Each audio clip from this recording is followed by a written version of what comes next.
everyone, welcome back to my channel again, and I'm very surprised that you have given me loads of love for this channel, and I have now almost 81 subscribers in just 2 days, so that's great for me. And someone also praised my work. Thank you so much for that also. और किसी ने मुझे कहा था कि board पिछली बार जो था वो प्रॉपरली विजिबल नहीं था, सो मैं इस बार उस चीज़ पे भी फोकस करूँगी. फिर भी कुछ रहता हो तो आप मुझे कमेंट सेक्शन में मैसेज कर सकते हो. ओके, तो आज जो नेक्स्ट टॉपिक है हमारा, ठीक है, जो हमने 2 टॉपिक्स कर लिए हैं. वैसे तो हमने जो बुक के आई थिंक 10 टॉपिक्स कवर कर लिए थे उस दिन, जो फर्स्ट चैप्टर था आपका. अब हमें क्या करना है, नेक्स्ट उसके आगे चलना है. पर इससे पहले थोड़ा सा याद करो कि आपका चैप्टर का नाम क्या था और यूनिट का नाम क्या था. यूनिट का नाम क्या था? That is electrostatics. उसमें मैंने कहा था कि we will take our first chapter and that is what was that chapter? Coulomb's law. तो आज हमने सबसे पहले जो पिछली जितनी भी वीडियोस 3 वीडियोस आई आपके पास, उसमें हमने ये पढ़ा कि चार्जेस क्या होते हैं. मैंने कहा था कि इलेक्ट्रोस्टैटिक मींस हमने चार्जेस के बारे में पढ़ना है, ठीक है. अब हमें क्या पढ़ना है कि वो चार्जेस जब ऐसे प्लेस हुए, यहाँ एक चार्ज पड़ा है, यहाँ दूसरा चार्ज पड़ा है, तो उनके बीच में जो फोर्स अराइज हुई उसका नाम हमने दिया था कूलम्स लॉ या कूलम्स फोर्स, राइट. तो अब उस फोर्स के बारे में पढ़ना है. मतलब पिछले लेक्चर में चार्जेस के बारे में स्टडी किया आपने, अब आपने किसके बारे में स्टडी करना है? About Coulomb's force. तो अब कूलम फोर्स क्या होती है जनरली सोचा जाए, है ना. अब हमने चार्जेस के बारे में पढ़ा है तो डेफिनेटली दिमाग में यही आएगा चार्जेस को लेके कुछ फोर्स है, राइट. बट इसके लिए कुछ कंडीशंस हम लेके चलेंगे. मैं आपको एक एग्जांपल देती हूँ. आपने ग्रेविटी के बारे में, ग्रेविटेशनल फोर्स, ग्रेविटी के बारे में बहुत सुना होगा. वो फोर्स क्या होती है कि जब 2 मासेस आपस में अट्रैक्ट करते हैं, राइट, उसको हम कहते हैं ग्रेविटेशनल फोर्स. सिमिलरली वो मासेस के अंदर लगती है अगर ग्रेविटेशनल फोर्स. ये जो कूलम फोर्स है that is in between charges. और वो चार्जेस कैसे चार्जेस होने चाहिए, वो कंडीशंस आपको याद रखनी पड़ेगी. And that are, first condition is जो चार्जेस हैं आपके वो क्या होने चाहिए? Stationery charges. स्टेशनरी चार्जेस का क्या मतलब होता है कि वो क्या होने चाहिए? बिल्कुल रुके हुए चार्जेस, ठीक है. आपको रेस्ट पे चार्जेस लेने हैं, क्योंकि जब भी मूविंग चार्जेस आगे आप बात करोगे उसके लिए अलग से कुछ टर्म आएगी, कुछ अलग से उसको निकालने का मेथड होगा. वो आप नेक्स्ट अगले कुछ चैप्टर्स में पढ़ लोगे, ठीक है. तो अभी के लिए आपकी फर्स्ट कंडीशन क्या है? That is your charges should be stationary. वो स्टेशनरी होने चाहिए, वो रेस्ट पे होने चाहिए. जैसे एक चार्ज यहाँ पे पड़ा है, मान लो मैं इसको ले लेती हूँ Q1, ठीक है, और दूसरा चार्ज पड़ा है यहाँ पे, दिस इज Q2. अब ये दो जो चार्जेस हैं that must be at rest. ये मूव नहीं कर रहे होने चाहिए, ये रेस्ट पे होने चाहिए. और जो सेकंड कंडीशन है, second condition is these charges must be point charges. ये पॉइंट चार्जेस होने चाहिए, बिल्कुल ऐसे पॉइंट लाइक चार्जेस होने चाहिए, बिल्कुल माइन्यूट. Is this clear? तो ये 2 कंडीशंस आपको लेके चलनी है. अब अगेन फिर वही चीज आती है सामने कि अगर देयर आर 2 चार्जेस, तो वो 2 चार्ज या तो अट्रैक्ट करेंगे या कुछ रिपेल करेंगे, depending on the sign of the charges की पॉजिटिव है नेगेटिव है. पॉजिटिव पॉजिटिव पड़ा है, पॉजिटिव नेगेटिव पड़ा है, नेगेटिव नेगेटिव पड़ा है, नेगेटिव पॉजिटिव पड़ा है, उस पर डिपेंड करेगा अगेन. तो अब मान लो ये 2 चार्जेस पड़े हैं, अब ये कुछ ना कुछ अट्रैक्ट करेंगे या क्या करेंगे? रिपेल करेंगे with some force, and that force is called Coulomb's force. Is this clear? These 2 forces, they are applying some force, right, and that force is known as Coulomb's force. और इसमें हमें क्या पढ़ना है? Coulomb's law in electrostatic means we will derive a formula of that force, ठीक है. derive करेंगे कि इस फोर्स का फॉर्मूला क्या है, फिर ये किस किस चीज पे डिपेंड करती है. फर्स्टली तो हमने ये देखा कि ये 2 चार्जेस यहाँ पे पड़े हैं Q1 Q2. अब इसको बिल्कुल पास आप नहीं रख सकते हो, राइट. अगर पास में रखते हो तो फिर तो वो कोई फोर्स लगाएंगे ही नहीं, वो तो पहले से ही पास में है तो वो कोई फोर्स नहीं लगाने वाले। अब आपको क्या देखना है कि these charges are separated by some distance. उस डिस्टेंस को क्या मैं मान लेती हूँ, कुछ आर डिस्टेंस है मान लो, ठीक है। अब कुछ दूरी पे पड़े होते हैं तो वो चार्जेस क्या करेंगे, या तो अट्रैक्ट करेंगे खुद को या रिपेल करेंगे depending on the sign of the charges. तो अब क्या हुआ कि ये और ये चार्ज आपस में कुछ फोर्स लगा रहे हैं, वो फोर्स का मैं F लिख देती हूँ। इस फोर्स के बारे में इसका फॉर्मूला हमने क्या करना है, derive. Is this clear? Okay, तो आपको ये पता होना चाहिए कि जो ये फोर्स थी ना, अब जब स्टार्टिंग में मतलब ये फोर्स को एक बैलेंस के साथ मेजर किया गया था और उस बैलेंस का नेम क्या था, torsion balance. Is this clear? ये आपको पता होना चाहिए कि ये जो force between the two charges है वो कौन से बैलेंस के द्वारा निकाली गई थी, that is torsion balance.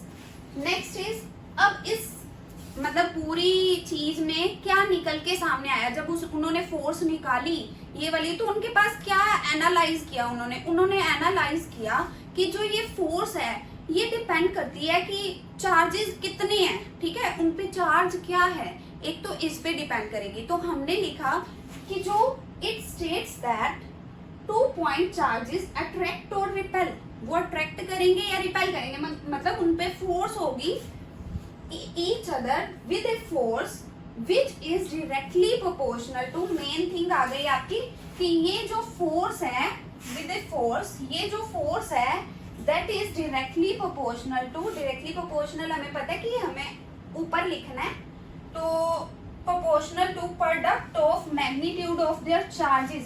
product of magnitude of their charges means मुझे क्या लिखना है, F is, I will write here, F is directly proportional to product of their charges। product of their charges, एक चार्ज है Q1 and second charge is Q2, तो product करेंगे तो Q1 into Q2, this is it। Is this clear? ठीक है, तो अब ये क्या हुआ, force is directly proportional to Q1 Q2 and second thing जो एनालाइज की गई that was and inversely proportional to the square of the distance between them।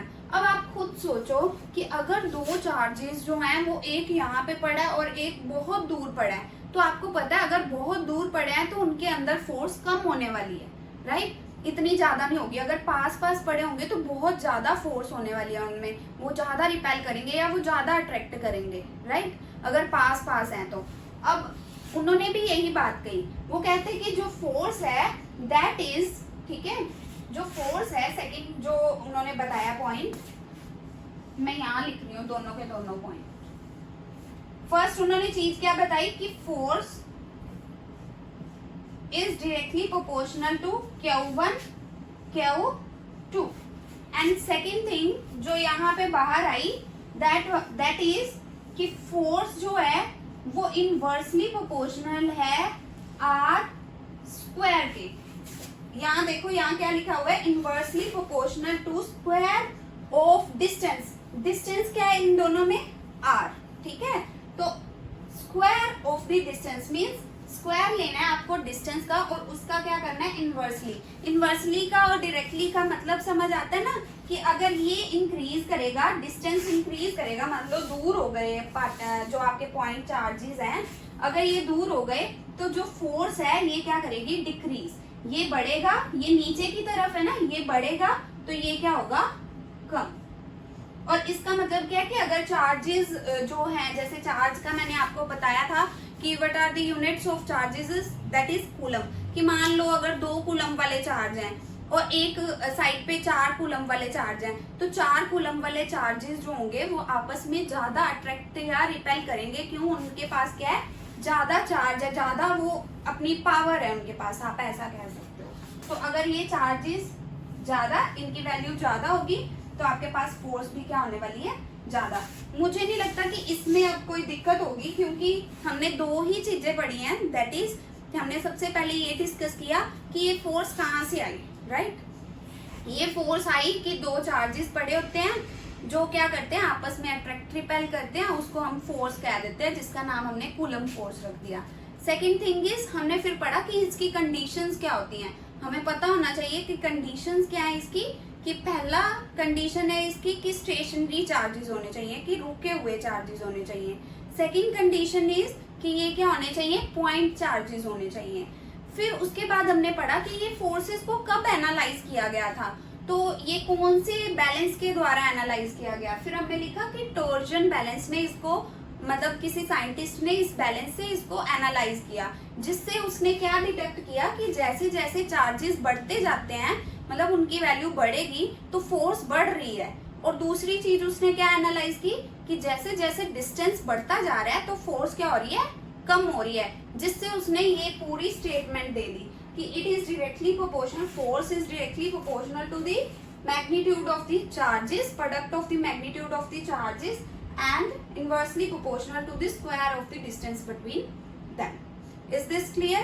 तो अब ये दो जो आपके पास चीजें आई हैं, इसको आपको क्या कर देना है, कंबाइन, क्योंकि अब ये भी फोर्स है, कूलम फोर्स, ये भी कूलम फोर्स है, तो हमें तो एक फॉर्मूला चाहिए ना। हमने तो स्टार्टिंग में ये लिखे कि हमें फॉर्मूला डिराइव करना है, एक फॉर्मूला चाहिए, तो हम इसको क्या करने वाले हैं, जॉइन। तो ये दोनों जो आपके पॉइंट्स हैं जो हमने फ्रॉम हियर जो आपकी डेफिनेशन थी वहां से लिए हैं, ठीक है, उनको हम क्या कर रहे हैं, यहाँ लिख रहे हैं। दैट इज, पहली ये इक्वेशन है and second equation is force is inversely proportional to the square of the distance between them, right. तो अब इन दोनों को क्या कर दो, ज्वाइन। तो F is directly proportional to Q1 Q2 upon R square. Is this clear? तो अब क्या हुआ, अब एक चीज आपको पता होगी क्योंकि आपने +1 करके ही आए हो इन +2, सो आपको पता होना चाहिए कि जो डायरेक्टली प्रोपोर्शनल होता है इसको हटाने के बाद कुछ कांस्टेंट आता है, और वो कांस्टेंट को हमने क्या कह दिया, यहाँ मैं लिख रही हूँ, इसको इज इक्वल टू में चेंज करना है आपको अगर, तो आपको क्या लगाना पड़ता है यहाँ पे एक कांस्टेंट। इस कांस्टेंट का नाम मैंने K दे दिया, ठीक है, और बाकी का same Q1 Q2 upon R square. Constant का मतलब होता है फिक्स वैल्यू, जिसकी फिक्स वैल्यू मींस जैसे कि 1 2 3 4 एनीथिंग जो किसी पे डिपेंडेंट नहीं है, दैट इज कांस्टेंट, ठीक है। तो इसका हमने क्या दे दिया, K, इसको क्या कह दिया, कांस्टेंट ऑफ प्रोपोर्शनैलिटी। क्या कहा है आपने, कांस्टेंट ऑफ प्रोपोर्शनैलिटी। अब इसके बाद आपकी ये जो K की वैल्यू है, अच्छा एक चीज और इसके पहले मैं थोड़ा सा डिस्कस कर लेती हूँ कि ये एक और कंडीशन थी कि ये जो चार्जेस हैं इनके अंदर जो फोर्स लग रही है that is central. Central means क्या है कि ये चार्ज इस पे फोर्स लगाएगा, ये सेंटर की तरफ लग रही है, ये चार्ज इस पे फोर्स लगाएगा, ये सेंटर की तरफ लग रही है, तो दीज आर सेंट्रल फोर्सेस। ये नहीं है कि ये चार्ज ऐसे बाहर की तरफ लगा रहा है, ये चार्ज अपने बाहर की तरफ लगा रहा है, ये आपस में एक दूसरे पे फोर्स लगा रहे हैं, तो इनको सेंट्रल फोर्सेस कहा जाता है, ठीक है। तो ये 3 कंडीशंस थी। हम नेक्स्ट जा रहे हैं, ये K का क्या रोल है नाउ। अब K की वैल्यू हमें पता लग गया कि this is constant of proportionality, but हमें तो पता होना चाहिए ना कि ये K की, अगर हमें न्यूमेरिकल आ जाता है, उसमें न्यूमेरिकल में हमें चार्जेस दे रखे हैं, डिस्टेंस दे रखा है ना, हमें कहा गया कि फोर्स निकालो, तो हमें पता होना चाहिए ना कि ये K क्या है यहाँ पे। तो हमें क्या निकालना है, K, ये K पता होना चाहिए, that K is equal to 1/4 pi epsilon naught, ठीक है। अब इसमें 4 इज अ कांस्टेंट, 4 होता है। पाई क्या होता है, पाई की वैल्यू होती है आपकी 22/7 या फिर 3.14, आप दोनों ले सकते हो। उसके बाद एप्सिलॉन नॉट, एप्सिलॉन नॉट जो होता है this is permittivity in free space, permittivity in free space. ये मैं पूरा इस पे लेक्चर दूंगी नेक्स्ट अपना, कि परमिटिविटी का क्या मतलब होता है, फ्री स्पेस का क्या मतलब है, ये पूरा नेक्स्ट वीडियो में आएगा। अभी के लिए आपको याद रखना है इसका मतलब क्या है, इसका जो नेम है वो क्या है, परमिटिविटी इन